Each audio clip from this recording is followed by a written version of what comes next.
Je voudrais commencer en soulignant la contradiction qu'il y a dans notre époque entre la perspective d'avenir qu'ouvre la science, qui avance à pas de géant, et notre crainte du futur, nos frilosités, nos peurs immédiates. Il y a une espèce de contradiction qui semble liée au fait que, en arrivant à la globalisation, nous avons non seulement touché les limites de notre espace, mais un peu celles de notre temps. Sans doute parce que la symbolisation de l'espace et du temps, qui est concomitante à l'apparition du langage, a dit Lévi-Strauss, et à l'installation des hommes sur Terre, touche ses limites, atteint ses limites. Nous vivons dans une espèce d'idéologie du présent, alors même que le temps s'accélère. C'est là-dessus que je voudrais insister aujourd'hui, en essayant un peu la notion de temps mort que j'emprunte au sport. Le temps mort en sport, c'est cette portion de temps pendant laquelle on essaie de discuter de la tactique, on interrompt la partie pour voir ce que l'on va faire. Ça, c'est un temps positif, et j'y reviendrai. Mais nous pouvons étendre la notion à tous ces temps qui ne sont ni le temps de la production, ni le temps de la création, et qui augmentent en même temps que s'accélèrent nos activités. Nous perdons de plus en plus de temps au fur et à mesure que nous en gagnons.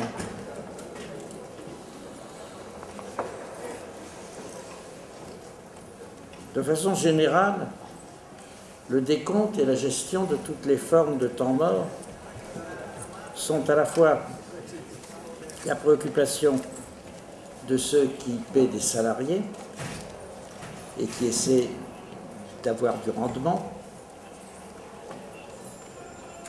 et de ceux qui subissent ce traitement. L'histoire du droit de grève pourrait être considérée comme celle de l'histoire d'une lutte pour la conquête du droit d'initiative en matière de temps mort, le temps mort voulu pour résister. La productivité, le coût du travail et donc du temps de travail sont aujourd'hui au cœur des débats politiques et économiques. Et les congés payés restent le symbole d'une conquête ouvrière. D'un autre point de vue, celui de la distribution, l'emploi du temps est une préoccupation importante des dirigeants d'entreprises ou d'usines. L'élargissement des marchés en fait même un problème essentiel qui se résume à un calcul de coût et de temps. La concurrence de la route et du rail est une des manifestations de cette préoccupation. L'extension du réseau routier en Europe et aux États-Unis est en relation avec la nécessité d'une distribution rapide auprès des destinataires. On voit les poids lourds se suivre en file indienne sur les autoroutes. Leur temps de travail et leur temps de pause sont minutés, prévus, enregistrés. On les voit s'entasser sur les aires de repos pour respecter les temps morts de leur activité. Et du même coup, les encombrements et les difficultés de la circulation concernent de façon prioritaire les responsables économiques ou les dirigeants. Le développement de la communication électronique et l'extension parallèle de la vente par correspondance élargissent infiniment le marché, mais aussi le besoin de transport rapide, notamment aérien. L'idéal de l'entrepreneur capitaliste, c'est donc à la fois une main-d'œuvre souple, disponible, aisément mobilisable, et un réseau aérien, autoroutier et routier, toujours libre, ouvert et utilisable. Mais ça hantise, inversement, c'est le blocage partiel ou total du travail ou des voies de circulation. On peut y ajouter d'éventuels bugs informatiques aujourd'hui. Ces blocages, en effet, sont la source de nouveaux temps morts qui ne sont pas cette fois-ci dus à son initiative et qui, pour certains d'entre eux, sont imputables au système technologique d'ensemble. Car c'est là le paradoxe apparent aujourd'hui. Le système de circulation rapide et de communication n'a de sens que parce qu'il met en relation des points géographiquement localisés. Indépendamment des incidents qui peuvent le rendre épisodiquement moins performant, il est tributaire de l'épaisseur concrète du milieu dans lequel se trouvent les destinataires. Nous en faisons une expérience banale, mais assez fréquente, lorsqu'après un vol de 2 heures en avion, il nous faut 3 heures pour rentrer chez nous, parce qu'il y a des encombrements sur la route. Des solutions techniques sont recherchées, trains rapides, nouvelles voies autoroutières, etc., mais elles ne sont pas toujours satisfaisantes. La difficulté se situe donc à la rencontre de 2 systèmes, on pourrait dire pour faire vite le non-lieu et le lieu des espaces de communication et le lieu concret où l'on réside. Ces 2 systèmes correspondent à des échelles différentes et leur difficile articulation est génératrice de temps mort non contrôlé, c'est-à-dire du point de vue de la production et des entrepreneurs, du temps perdu. La globalisation du marché entraîne donc une contradiction que l'on pourrait dire géographique. Elle s'ajoute aux considérations écologiques, le fait des pollutions liées spécifiquement au voyage de longue durée à forte consommation énergétique. Car ces préoccupations ne sont pas encore la première préoccupation du système productif, même si on peut le déplorer. Cette contradiction, elle a d'autres dimensions proprement sociales, qui tendraient à confirmer l'intuition à première vue paradoxale suscitée par la géographie. Les temps morts sont le corollaire indispensable des non-lieux au sens où ce terme définirait les espaces de communication, de passage, de transit qui se multiplient sur la Terre. Ils en sont la doublure au sens vestimentaire du terme. Et dans la mesure où la maîtrise de la production passe par celle du temps, le patronat essaie de reprendre l'initiative en matière d'emploi du temps et notamment de gestion des temps morts. Et c'est alors qu'intellectuellement apparaissent des contradictions flagrantes. Le patronat, par exemple, proteste contre la réduction du temps de travail et contre l'abaissement de l'âge de la retraite. Mais il impose souvent des mises en retraite anticipées et recourt, quand il l'estime nécessaire, au chômage technique partiel. Quelles que soient les raisons conjoncturelles de ces 2 derniers types d'initiatives, elles reflètent une contradiction dans le système lui-même, même si elles sont vécues localement par ceux qui en sont l'objet, comme de pures et simples assignations à résidence imposées par la hiérarchie. La question des délocalisations s'inscrit dans la même contradiction. Comme les dirigeants d'entreprises n'ont pas vocation à l'altruisme, on comprend bien qu'ils délocalisent dans des pays où le travail coûte moins cher. Quand ils y renoncent, c'est après avoir tenu compte d'autres facteurs comme la qualification, le rendement ou le coût des transports. Dans un monde réellement et totalement global, dans un monde unifié, ni la délocalisation ni la relocalisation n'auraient de sens et d'intérêt.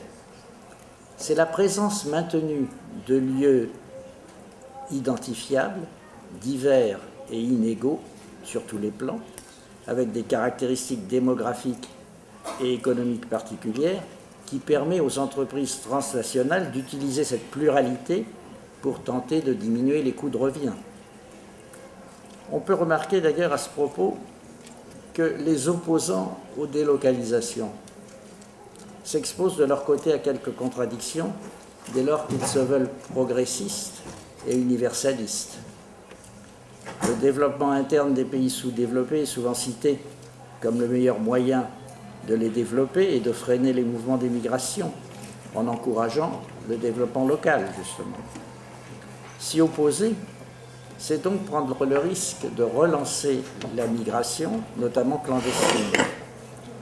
Bref, les autres en général, qu'ils partent ailleurs ou qu'ils restent chez eux, travailleurs immigrés ou employés sur place par des entreprises délocalisées, sont toujours l'objet de tous les soupçons et de toutes les méfiances.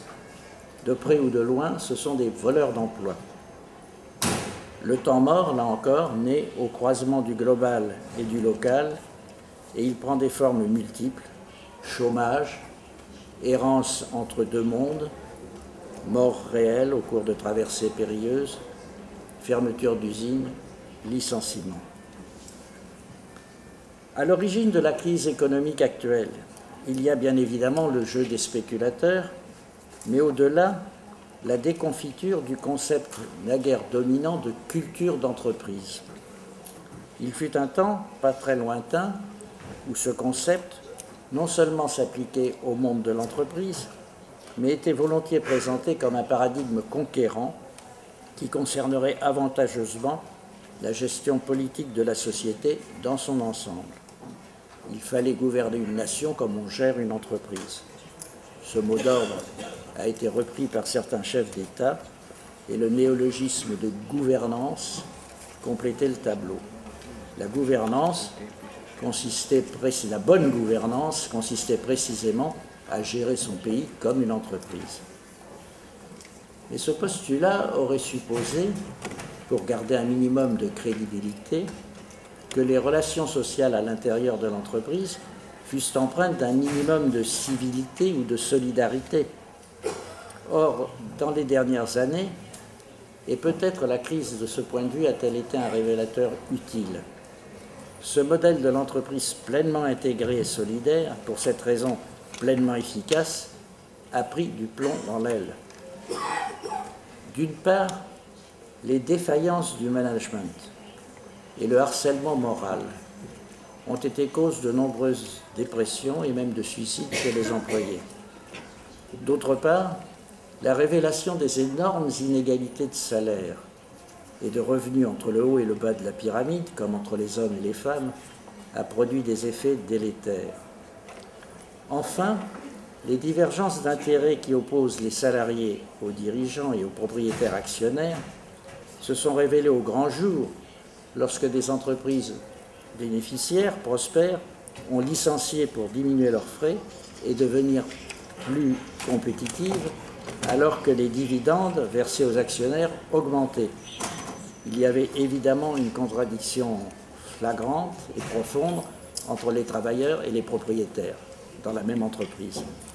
La culture d'entreprise, comme on l'appelait, était décidément plus conforme à l'image du monde global, dans lequel l'écart entre les plus riches et les plus pauvres, ou les plus riches des riches et les plus pauvres des pauvres, ne cesse de s'accroître, qu'à celle du team glorieux, la Dream Team, ou de l'équipe unie, qui se lance solidairement à la conquête de nouveaux marchés. L'absence de solidarité, c'est-à-dire de relations sociales vraies, a des répercussions sur l'individu lui-même, tant il est vrai que la construction de l'identité personnelle et celle de la relation sociale sont indissociables. Une enquête de la Fondation de France a enregistré récemment une montée en France du sentiment de solitude. En fait, ce que cette enquête mesure, c'est la solitude forcée, l'isolement, qui s'exprime dans cette déclaration souvent entendue « je ne compte pour personne ». C'est parmi les personnes âgées que, sans surprise, s'exprime ce sentiment, mais aussi dans la tranche de 30-39 ans, où il est imputable aux conditions de travail précaires, les contrats à durée déterminée, le travail par intérim, les horaires décalés ou le chômage pur et simple. Et au fait que la plupart d'entre eux vivent seuls et n'ont pas d'enfants. Que le niveau des revenus et les conditions de logement soit également mise en cause dans le sentiment d'isolement relève de l'évidence. Mais le plus intéressant, c'est que le système dans son ensemble puisse être considéré comme producteur de temps mort, exactement dans le même sens où il est producteur de déchets. La pleine efficacité du système économique, en effet, dépend de la consommation et des consommateurs. Or, si la surpopulation mondiale offre quelques opportunités pour abaisser le coût du travail, il n'en va pas de même pour la consommation. D'où l'essor des œuvres caritatives, liées à l'accroissement de la pauvreté, à l'intérieur même des pays dits développés. Faut-il y voir une contradiction et la menace à terme d'un recul de la demande et de la consommation, ou la preuve que le système peut se contenter du marché existant, le renouvellement des produits et la création de nouveaux besoins se substituant à l'accroissement de la clientèle et pérennisant par là même l'existence d'une classe d'exclus. L'allongement moyen de la durée de vie pose le même type de problème. Le Japon avait envisagé, il y a quelques années, faute d'espace, d'exporter en Espagne quelques milliers de vieillards retraités. Mais le cœur du problème reste l'accroissement de l'écart entre les plus riches des riches et les plus pauvres des pauvres. S'il s'accroît, c'est bien que, en dépit des efforts qui peuvent être faits ici ou là, nous nous acheminons vers une société globale à trois classes, que vous évoquiez tout à l'heure, les oligarques, figure glorieuse de l'individualisme en tout domaine, les consommateurs et les exclus, à côté des distributeurs de billets de banque, dans les métros ou dans les métros de diverses sortes, dans le RER, qui conduisent aux aéroports. Bref, dans les interstices ou dans les vestibules de la société de consommation, que se postent ou se glissent les plus spectaculaires représentants du temps mort, souvent allongés sur le sol, en compagnie d'un chien parfois. Ils prennent à témoin les consommateurs modestes du quotidien qui s'empressent de faire leurs emplettes ou de retirer quelques billets de banque avant de rentrer chez eux, en leur jetant le plus souvent un regard plus furtif qu'hostile. Il est difficile de supporter le regard de tous ces mendiants. Ces exclus s'incrustent assez longtemps au plus près du lieu des autres, pour s'en faire reconnaître et leur arracher de temps en temps un sourire, un mot ou quelques menus monnaies. SDF, parfois sans papier, ils deviennent insensiblement les figures familières et silencieuses du destin qui menace tout un chacun. En dehors de ces cas extrêmes, le sentiment de ne plus compter pour personne est en progression rapide. En France, et ailleurs je pense aussi, en 2012, il est ressenti par 4,8 millions de Français, soit une augmentation de 20% en 2 ans. L'enquête de la Fondation de France confirme en outre que le travail, vu son caractère fragmenté, ne joue plus un rôle intégrateur. 27% des Français en activité déclarent n'avoir que des relations strictement professionnelles avec leurs collègues. Beaucoup de personnes isolées, 24% contre 12% en 2010, ça va très vite, recourent aux réseaux sociaux de type Facebook, mais continuent à se sentir isolés. La substitution systématique de l'écran au contact concret, en changeant la nature de la relation, a même toute chance d'accroître le sentiment d'isolement ou de susciter des troubles psychologiques, comme on l'avait constaté chez certains adolescents japonais qui passaient leur temps devant leur écran. Ce sentiment de solitude et les différentes acceptions du temps mort qui lui correspondent offrent un champ immense à l'observation anthropologique, consommation intellectuelle. Une anthropologie de la solitude mettrait en jeu les paramètres les plus classiques de la discipline, comme la filiation et l'alliance, avec l'extension des diverses formes d'isolement, l'apparition des familles recomposées, des familles monoparentales ou des couples homosexuels, la résidence, avec la distance au lieu de travail, les difficultés de logement et l'extension du tissu urbain, et la génération, ou plus largement les relations d'amitié ou de camaraderie, dont nous venons de voir qu'elles étaient de moins en moins générées par le milieu professionnel. Une telle anthropologie de la solitude pourrait s'appliquer à différents domaines où la tension entre le global et le local est sensible, comme le tourisme. La bulle immobilière, dans un pays comme l'Espagne, pourrait, dans une certaine mesure, se définir comme une pathologie du non-lieu. Les espaces de concentration touristique destinés au temps mort de la vie active se sont multipliés à l'infini au point de saturer la demande. Une interprétation optimiste de cet aspect de la crise financière pourrait y voir une réaction saine au néant d'une offre touristique et architecturale stéréotypée. Dès qu'une révolution semble changer le cours des choses, quelque part, comme récemment en Tunisie, le tourisme s'en ressent, et l'explication la plus immédiate fait mention des craintes inspirées par le désordre, l'instabilité ou la violence. Mais là encore, une interprétation plus optimiste est possible, car l'écart est si frappant entre les préoccupations exprimées au cours des journées de révolution et le type de tourisme proposé dans certains pays du Sud, que, en tout cas on peut l'imaginer et l'espérer, certains habitués de la plage et du soleil finiront peut-être par en prendre conscience et par découvrir derrière l'artifice du décor l'existence d'une société dont ils ignoraient tout. Ils perdront alors le sentiment d'innocence qui s'attache au non-lieu et à la parenthèse oisive et ludique du temps mort pour se heurter aux rudes réalités du lieu des autres et de leur histoire. Peut-être les touristes occidentaux prendront-ils un jour conscience que leurs destinations privilégiées sont justement celles que fuient les migrants. Peut-être seront-ils ainsi conduits à s'interroger sur le statut de l'espace dans lequel ils circulent, 2 semaines, voyage, hôtel en chambre double et petit déjeuner compris, sur celui du morceau de temps qu'ils mettent ainsi entre parenthèses, et sur ce qu'ils voient ou ne voient pas au cours de leur séjour. Peut-être auront-ils du même coup une chance de comprendre, ceux dont les plus attentifs d'entre eux avaient sans doute eu l'intuition, qu'ils appartiennent au contexte global du lieu où ils séjournent pour quelque temps, ou qu'ils se situent à la surface du globe, mais non à ce lieu lui-même, et que, en faisant les morts sur le sable, au soleil ou dans la mer, ils s'efforcent avant tout de ne pas voir l'histoire des autres, pour continuer à ignorer qu'elle est aussi la leur.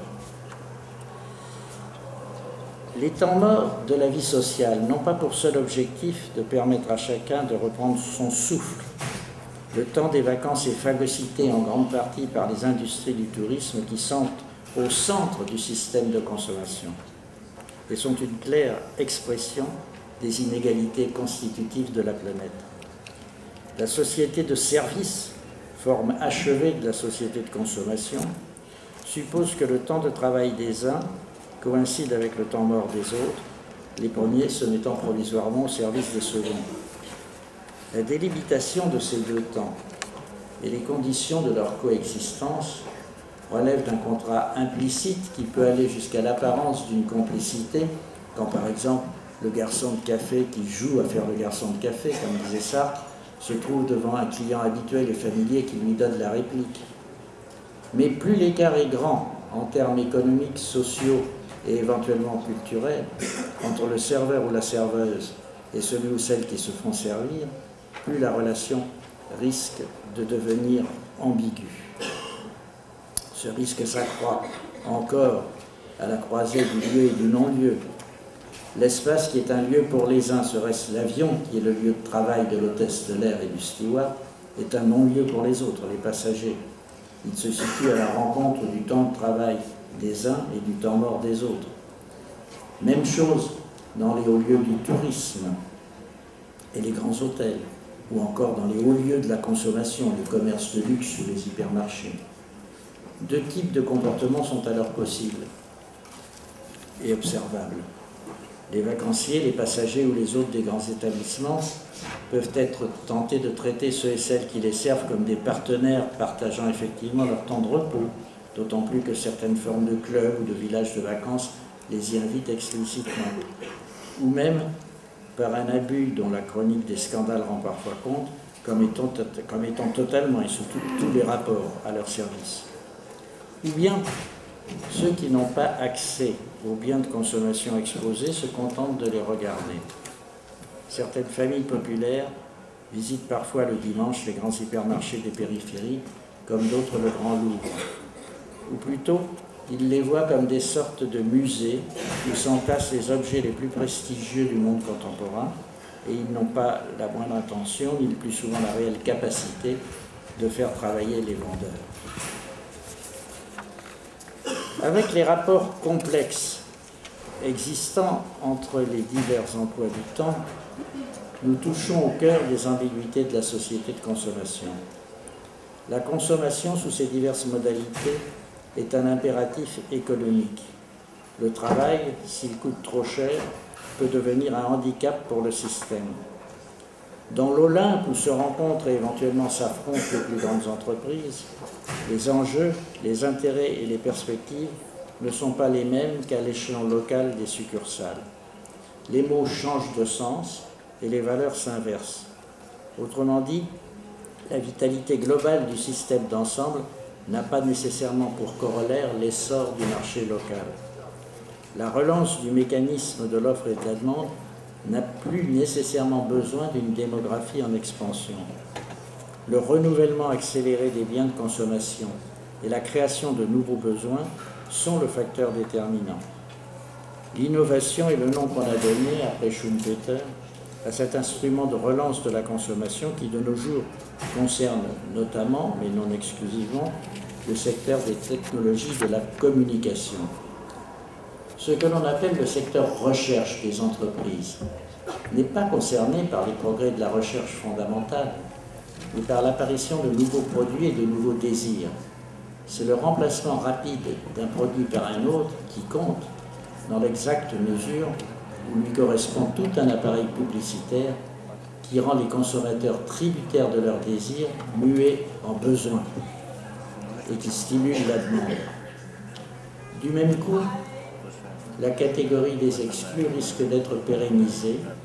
Elle constitue davantage un reste à gérer qu'un marché à conquérir, et c'est là sans doute un des constats les plus inquiétants qu'on puisse faire en ce début du XXIe siècle. Alors, que faire? Que faire? C'est une question qui embarrasse toujours l'anthropologue, car il est plus apte à décrire qu'à proposer. Il n'est pas un prophète. Mais l'analyse de la réalité peut suggérer quelques pistes, quelques esquisses de réponse. Il faudrait certainement repenser le temps, notre temps, et se méfier des accélérations qui nous donnent le sentiment de vivre dans un éternel présent, réapprendre à penser que quelque chose peut commencer, peut durer et peut finir. Je crois que l'observation du rituel inspire aux anthropologues quelques réflexions utiles. Un rite, c'est quelque chose qui plonge dans le passé, qui a ses racines dans le passé, dont on doit respecter la formule, mais qui ne réussit que s'il ouvre sur l'avenir, que s'il donne le sentiment d'un commencement possible, d'une nouveauté, d'une création. Je crois qu'en ce sens, l'art est rituel. L'art nous touche quand il donne le sentiment non pas de reproduire simplement des formes anciennes, mais lorsqu'il nous fait éprouver d'une manière plus ou moins directe ou indirecte le sentiment d'un commencement possible.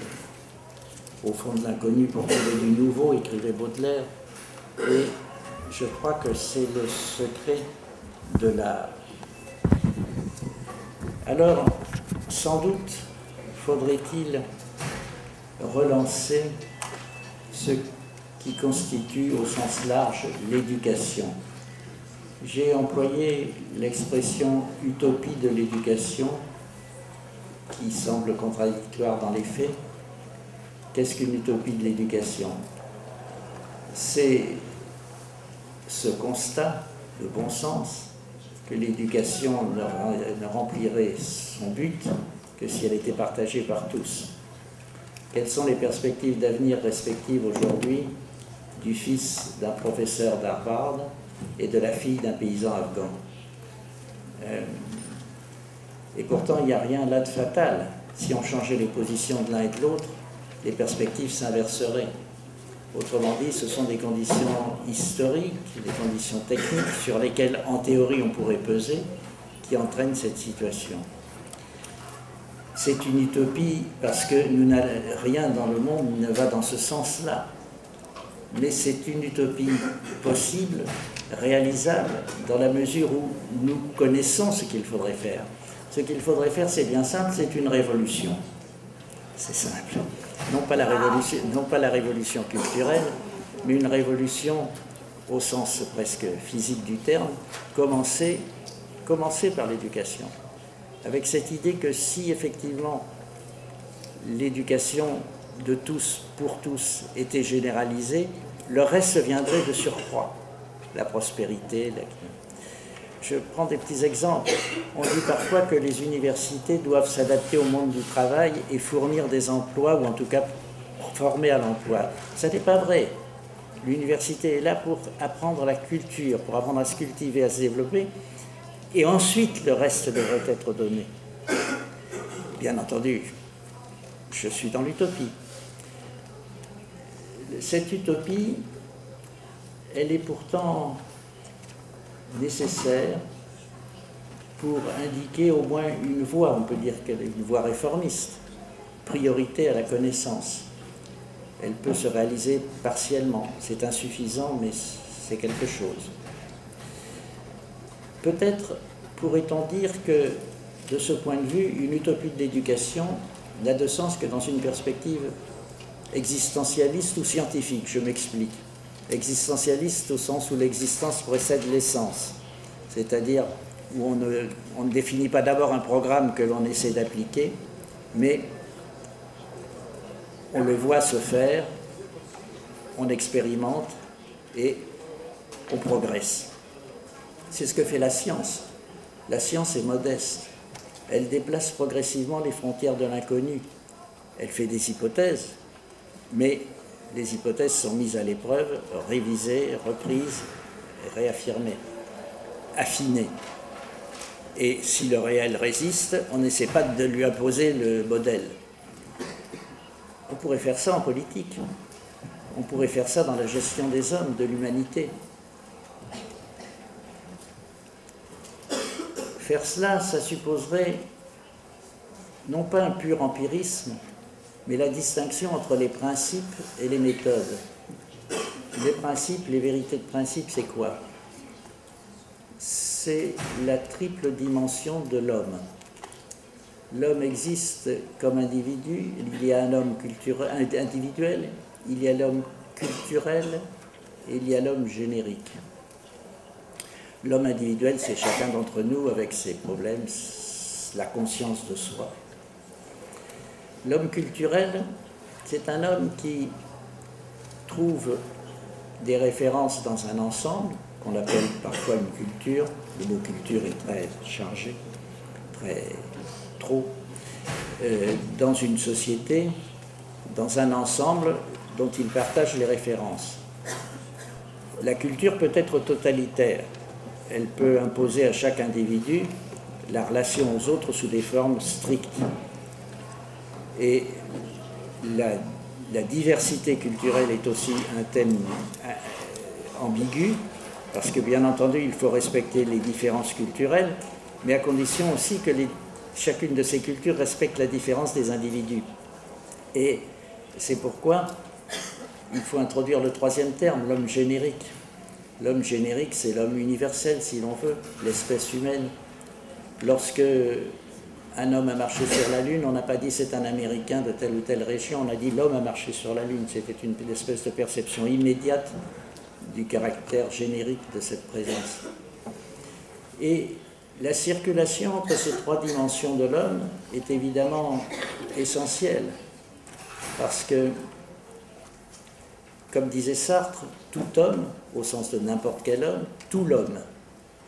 Et si tout l'homme est présent dans n'importe quel homme, le respecter un individu, c'est respecter l'espèce humaine et vice-versa. La culture, elle est intermédiaire. Elle peut être la meilleure et la pire des choses. la culture au sens anthropologique du terme, je ne parle pas des arts, hein, mais de l'ensemble constitué par des sociétés, elle répond à une nécessité parce qu'il n'y a l'individu se construit par relation avec d'autres, il n'y a pas d'identité sans altérité. Bien sûr, il y a la naissance, il y a les parents, mais il y a aussi tout le processus de construction de l'individu qui passe par le rapport aux autres. Ce rapport est donc absolument nécessaire et un individu n'existe qu'à travers sa relation aux autres. Il existe, il s'affirme à travers sa relation aux autres et les références culturelles sont donc essentielles. Elles sont essentielles, mais elles doivent être considérées comme telles, c'est-à-dire en référence à l'existence de l'homme générique et de la référence à l'universel. Individuel, culturel, générique, l'homme est donc essentiellement problématique. Et c'est l'une des choses que l'éducation devrait enseigner et faire sentir aux individus en priorité.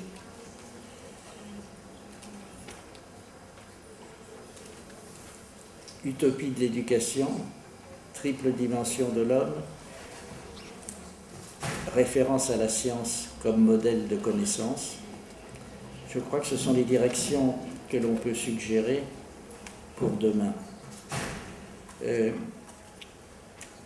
Autre chose, c'est vrai que nous prenons justement une connaissance plus grande de l'univers et en même temps ça peut être à la fois stimulant comme une aventure ou effrayant comme l'infini. Il y a des milliards de systèmes solaires dans notre galaxie et des milliards de galaxies dans l'univers connu. Autrement dit, bon, nous retrouvons ici l'angoisse pascalienne. Pascal disait « Le silence éternel de ces espaces infinis m'effraie ». On le conçoit. Mais Voltaire disait « Il faut cultiver notre jardin ». Notre jardin aujourd'hui, c'est la planète.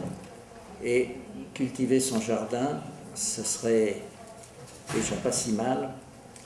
Ça permettrait d'envisager sans peur et sans panique la connaissance de l'univers et de nous-mêmes, de l'infiniment grand et de l'infiniment petit. Mais tout cela, ce détour par l'infiniment grand, devrait remettre en place le sens de la relativité et la nécessité de la reconnaissance de l'humanité générique, à faire apparaître comme dérisoires les conflits sur la Terre et surtout il y a deux choses, n'est-ce pas? L'idéal démocratique devrait concilier l'existence de l'individu et la nécessité du sens collectif. C'est cette tension entre la réalité de l'individu et la conscience et la relation. C'est cette tension entre liberté individuelle et sens social qui est l'enjeu de la démocratie. On ne peut pas perdre le sens, mais on ne peut pas non plus sacrifier l'individu. Et la vie démocratique, c'est cela. Et cette tension entre liberté individuelle et sens social, c'est l'enjeu de toute véritable existence sociale. Ça passe par un apprentissage dont on peut dire qu'il est l'éducation. Il n'y a donc rien de plus réaliste, au fond, que ce que j'appelle l'utopie de l'éducation. C'est tout au moins ce dont j'aimerais persuader mes interlocuteurs. Merci.